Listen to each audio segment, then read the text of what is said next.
A woman in Fredericton, New Brunswick has been making payments on her federal student loan for 11 years. She borrowed $42,000 to complete a 4-year nursing degree. She has paid back $38,000. She is not behind on her payments. She has never missed a single one. She has called NSLSC, the National Student Loans Service Center, twice in the past 3 years to ask about her options. Both times she was told to keep making her minimum payments. What nobody told her, not her loan servicer, not her university's financial aid office, not a single person at any point in 11 years of repayment, is that she qualified for a federal loan forgiveness program the moment she accepted her nursing position in a rural community. A program that would have eliminated up to $20,000 of her loan balance. A program that has existed since 2003. She has been overpaying for a decade. The money is gone. She cannot get it back. She did not know the program existed. Her loan servicer knew. Nobody said a word. That is not an oversight. That is the system working exactly as designed. It is specific, documented, federally funded forgiveness. Money that does not have to be repaid, applied directly to loan balances that hundreds of thousands of eligible Canadians are currently leaving on the table. To understand how broken the current system is, you need to understand what it was built to do. The Canada Student Loans Program, CSLP, was established in 1964. The original intent was straightforward: make post-secondary education accessible to Canadians who could not afford to pay tuition up front, with a repayment structure tied to their ability to pay after graduation. For the first few decades, the system was rough but functional. Interest rates were fixed, repayment terms were manageable. The loan amounts were modest because tuition was modest. In the 1970s, average annual university tuition in Canada was under $500. Then, two things happened simultaneously, and they broke everything. Tuition exploded. Between 1990 and 2020, average undergraduate tuition in Canada increased by over 180% after inflation. A degree that cost a student $8,000 total in 1985 cost $35,000 to $80,000 by 2015. The loan program scaled to meet the demand, not by addressing tuition, but by lending more. Students borrowed more because tuition cost more and because the alternative was not attending at all. And the loan servicing system was privatized and restructured in ways that created a specific, powerful misalignment of incentives. The organizations responsible for managing federal student loan accounts, first private banks, later the NSLSC, have no financial benefit from telling borrowers about forgiveness programs. A borrower who qualifies for $20,000 in loan forgiveness is a borrower who stops generating interest on $20,000. The math is not complicated. The forgiveness programs exist. The federal government created them, funded them, and has expanded them multiple times. The gap between their existence and their use is not administrative complexity. It is information suppression.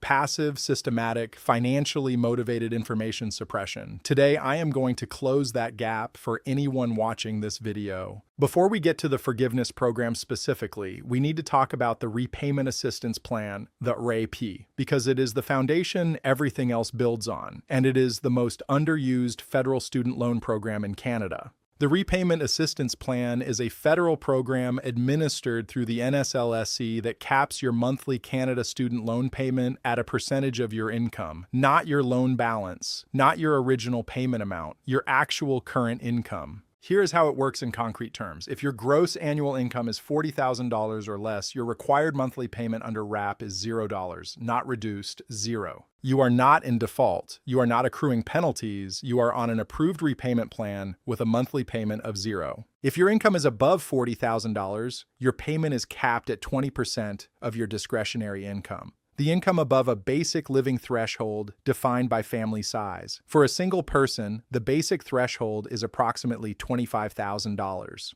That means a single borrower earning $50,000 has discretionary income of roughly $25,000, and their maximum monthly payment is capped at $416. The federal government covers the interest your reduced payment does not cover. Your loan balance does not grow while you are on RAP. The interest is not deferred and added to your principal. The government absorbs it. After 10 years of RAP, 10 years of approved on-plan payments, including months where your payment was $0, the federal government forgives the remaining balance of your Canada student loan entirely, not partially, entirely. 10 years of income-based payments. Then the balance is gone. The RAPI is not a hardship program. You do not need to prove crisis. You do not need to be unemployed. You apply every 6 months with a simple income verification, and your payment is recalculated. The application is available on the NSLSC website and takes approximately 20 minutes to complete. As of the most recent federal data available, fewer than 15% of eligible Canada student loan borrowers are enrolled in RAP. The majority of eligible borrowers are making higher payments than they are legally required to make on a standard repayment schedule, generating significantly more interest revenue for the federal loan system than they would generate under an income-based plan. Check your eligibility tonight. The NSLSC online portal has a RAP estimator tool. Put in your income and your family size, and it will tell you your calculated payment immediately. If that number is lower than what you are currently paying, you are overpaying. You can apply to switch immediately. This is the program the woman in Fredericton should have been told about. This is the one that has been running since 2003, and that most eligible healthcare professionals have never heard of. The federal government operates a targeted student loan forgiveness program specifically for family physicians, nurse practitioners, and nurses who work in underserved rural or remote communities in Canada. Family physicians and nurse practitioners who work in an eligible rural or remote community receive up to $40,000 in Canada student loan forgiveness over 5 years, $8,000 per year of service, applied directly to their federal loan balance. The forgiveness is not taxable income. It is not a grant that flows through your hands. It is applied directly to your NSLSC account. Nurses who work in eligible rural or remote communities receive up to $20,000 in Canada student loan forgiveness over 5 years, $4,000 per year of service. Same mechanism, non-taxable, applied directly. What qualifies as an underserved rural or remote community?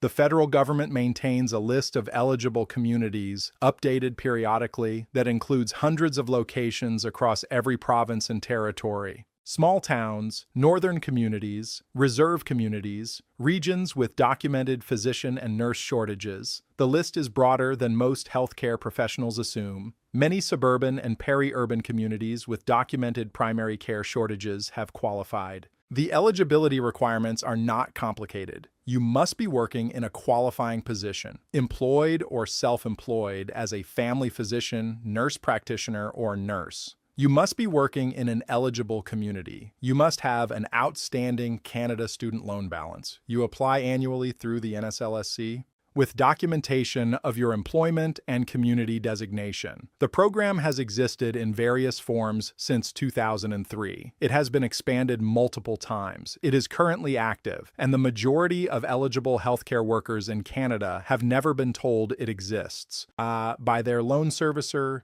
their employer, their provincial licensing body, or their professional association. If you are a nurse practitioner, or a family physician with outstanding federal student loans, go to canada.ca and search Student Loan Forgiveness Healthcare. Read the eligibility criteria against your current employment situation before you make another loan payment. This section is for a specific group of borrowers, but it is a group that is systematically failed by every institution in the student loan system, and it needs to be said clearly. The federal government provides full forgiveness of Canada student loans for borrowers who have a severe permanent disability that prevents them from working and repaying their loans. This is not a deferral. It is not a pause. It is complete forgiveness of the outstanding federal loan balance. The program is called the Severe Permanent Disability Benefit. It has existed for decades. The eligibility criteria require that a medical practitioner certify that the borrower has a severe and permanent disability that prevents them from completing their studies or from working in any capacity that would allow them to repay their loans.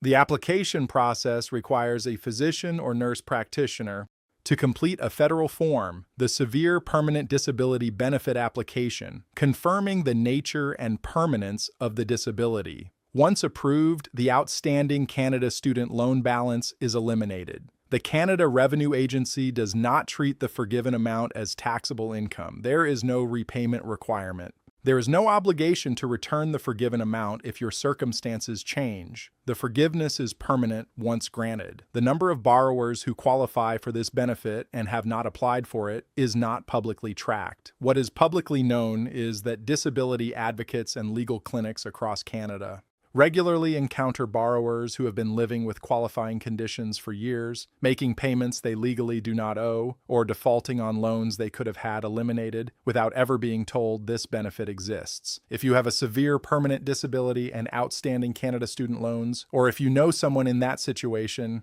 the application is available through the NSLSC. It requires a physician certification. It is worth the conversation. This section is for current students and recent graduates, because the information management around the post-graduation grace period is a specific and consequential failure. While you are enrolled in post-secondary education at least half-time, your Canada student loan is interest-free and payment-free. This is standard knowledge. Most students know this. What most students do not know is the mechanics of what happens the moment they graduate or the moment they drop below half-time enrollment. Effective April 1st, 2023, the federal government eliminated interest on Canada student loans permanently. Going forward, Canada student loans are interest-free for the life of the loan. This is the single most significant change to the federal student loan system in decades, and a substantial number of current borrowers do not know it applies to them. Prior to this change, interest on Canada student loans began accumulating 6 months after graduation. Borrowers who entered the workforce in a low-income entry-level position and deferred dealing with their loan through that first 6-month grace period were often shocked to discover their balance had grown by hundreds or thousands of dollars before they made their first payment. That accumulation no longer happens on the federal loan. The interest rate on Canada student loans is 0, permanently. However, and this is the critical qualification, this applies only to the federal portion of your student loan. Most Canadian students carry both a federal Canada student loan and a provincial student loan. These are separate loans with separate servicers and separate terms. Provincial student loans are not covered by the federal interest elimination. Provincial loans in Ontario, British Columbia, Alberta, and most other provinces continue to accrue interest at rates set by the provincial program. This distinction matters enormously for repayment strategy. If you are making extra payments to pay down your student debt faster, you should be directing every additional dollar toward your provincial loan, the one that is still accruing interest, not your federal loan, which is now interest-free. Many borrowers who do not know this distinction are making extra payments on their federal loan while their provincial loan compounds. Pull up both of your loan accounts and identify which is federal,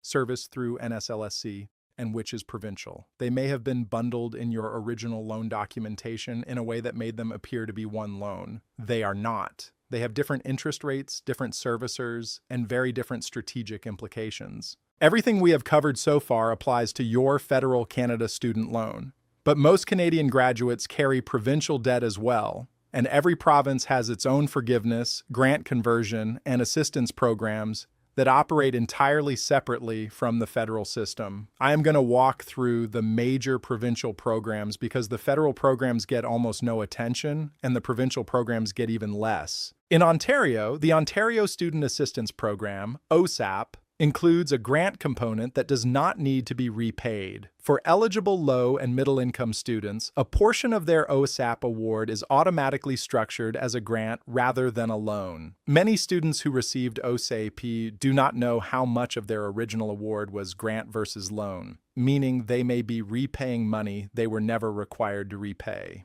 Contact the NSLSC and Ontario's Student Financial Assistance Office separately to confirm the composition of your original award. In British Columbia, the BC Loan Forgiveness Program provides up to $37,500 in provincial student loan forgiveness for healthcare professionals, doctors, nurses, midwives, pharmacists, and others who work in underserved communities in BC. This is separate from and in addition to the federal forgiveness program. A nurse working in an eligible BC community may qualify for both the federal $20,000 forgiveness and the provincial BC program simultaneously. In New Brunswick, the timely completion benefit provides loan reductions for students who complete their programs within the standard timeframe. In Prince Edward Island, there are provincial grant programs for graduates who remain in the province after graduation. In Nova Scotia, the Graduate Retention Rebate provides a partial rebate on provincial income tax for graduates who live and work in Nova Scotia. Not direct loan forgiveness, but a financial benefit that offsets loan repayment costs. The Quebec system operates entirely separately under the Aide Financière aux Études, the AFE, with its own loan and bursary structure, its own forgiveness provisions, and its own servicer. Quebec students who received provincial loans need to interface with the AFE directly, not NSLSC for provincial loan information.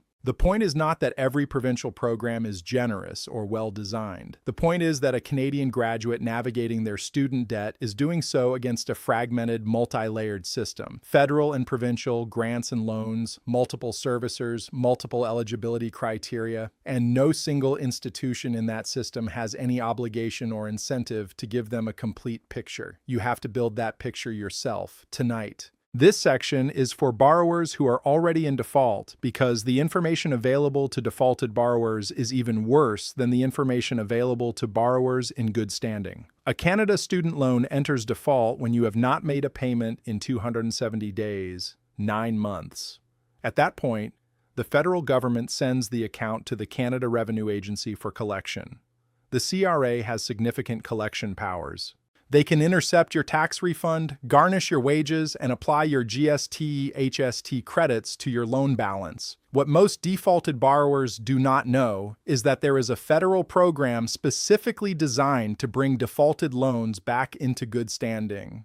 The Rehabilitation Program. Under the Rehabilitation Program, a borrower who has defaulted on their Canada student loan can negotiate a new repayment arrangement with the NSLSC. Once they make a specified number of consecutive payments under that arrangement, typically 5 consecutive monthly payments, their loan is rehabilitated. It comes out of default. The CRA collection action stops. The borrower becomes eligible again for repayment assistance, including RAP, and for the forgiveness programs we have already discussed. Rehabilitation does not erase the default from your credit report immediately, but it stops the active collection and restores your access to every federal program we have discussed in this video. A borrower who has been in default for 3 years, watching the CRA take their tax refund every spring, can rehabilitate their loan, enroll in RAP, make $0 payments based on their income, and have their remaining balance forgiven after 10 years of the plan. That path exists. It is documented federal policy. Most defaulted borrowers have never been told it is available to them. Call the NSLSC.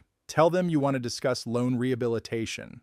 It is a specific program with a specific process. Use that language. If you have federal student loans outstanding, whether you are current, struggling, or in default, here is exactly what you do starting tonight. Log into your NSLSC account. If you have never set it up, do it now. Your loan balance, payment history, and current status are all there. You need this information before you can make any decision. Identify your federal versus provincial loans. They may be listed in the same account summary, but they are different loans. Identify which portion is federal Canada student loan and which is provincial. The interest rate and your strategic priorities are different for each. Run the RAP estimator. It is on the NSLSC website under Repayment Assistance. Input your gross income and family size. It will calculate your eligible monthly payment in under 2 minutes. If that number is lower than what you are currently paying, you are overpaying. Apply immediately. Check the healthcare forgiveness eligibility.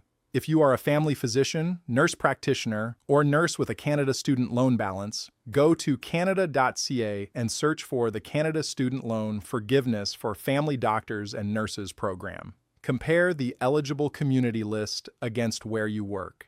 If you work in an eligible community and have not been receiving annual forgiveness credits, you have been leaving federal money on the table. Check your provincial program. Contact your provincial student aid office separately from the NSLSC. They are different organizations. Ask specifically what provincial forgiveness, grant conversion, or retention programs exist for your province and your situation. If you are in default, call about rehabilitation. Do not wait for the CRA to take your next refund. Call the NSLSC and use the word rehabilitation. That one call can stop the collections process and restore your access to every program in this video. If you have a permanent disability, speak to your doctor. If you have a severe permanent disability and outstanding federal student loans, ask your physician whether you qualify for the Severe Permanent Disability Benefit application.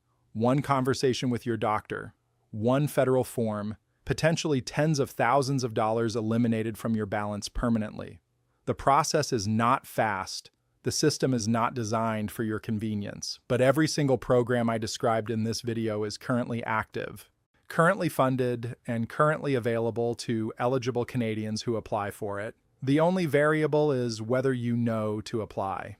The woman in Fredericton is still making her standard monthly payments. She does not know that 11 years of nursing in a rural New Brunswick community entitled her to annual forgiveness credits that were never applied. She does not know about RAP. She does not know that her interest rate on the federal portion of her loan is now 0. She is paying more than she owes. She has been for over a decade. After this video, if you know a nurse, a teacher, a recent graduate, a borrower in default, or anyone carrying federal student debt, send this to them. Not because it will undo what has already been paid, but because the next payment does not have to go out before they know what their options actually are. The gap between what the federal government has made available and what student loan borrowers actually know exists entirely because nobody in the system gets paid to close it. We do it ourselves.